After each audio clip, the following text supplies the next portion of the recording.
So as I just told you, I'm going to explain the 8 components of an IEP, as well as some of the laws that go along with the IEPs.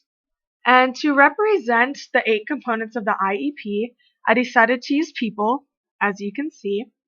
And the reason I decided to use people is because all 8 components of an IEP are extremely important to make it one document, just like all ethnicities and ethnic groups are extremely important to make up the world. So that's why I decided to use people. And to start over here at the red, we have present levels of performance. And basically what that is how the child's disability affects his or her involvement and progress in a classroom through the curriculum, through basically anything dealing with the school work. So that is present levels of performance.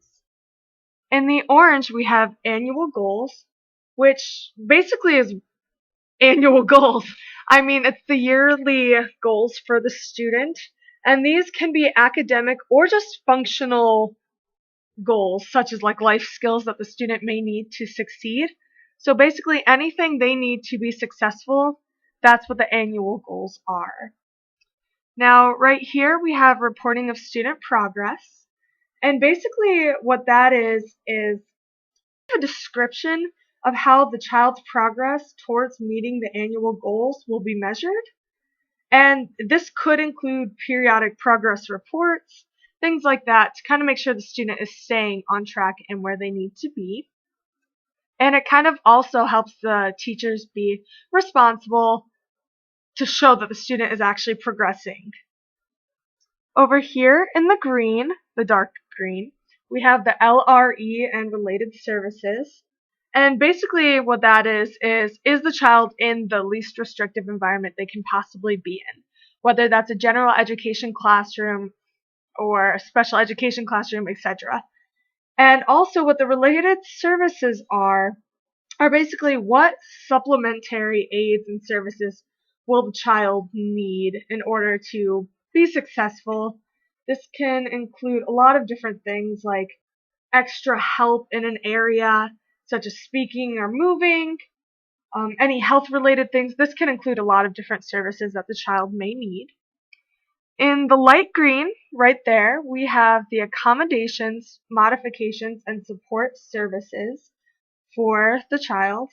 That has to be provided by the school, and it will enable the child to advance towards attaining the annual goals that they are trying to reach. And this is to make progress in a general education curriculum. And it can also include like extracurricular or non-academic activities, but the whole goal here is progress. The next one we have right here is in the dark blue, and that's participation in state and district assessments. What that is that IDEA requires that students with disabilities have to take part in the state or district-wide assessments.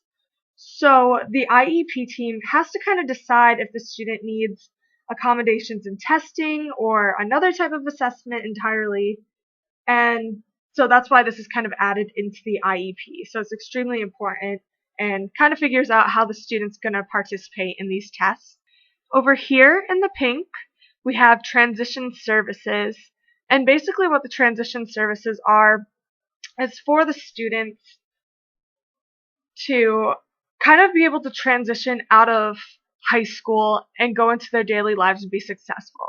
For some students, they just may need help in academic subjects such as math, reading.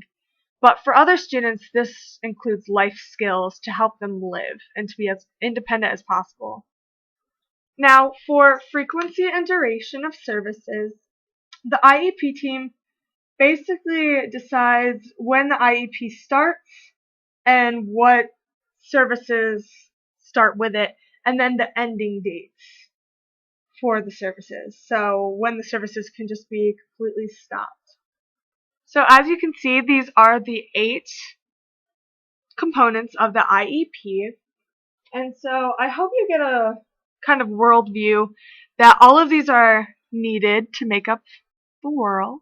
And all of these components make up an IEP because we need all of these components to make up the IEP.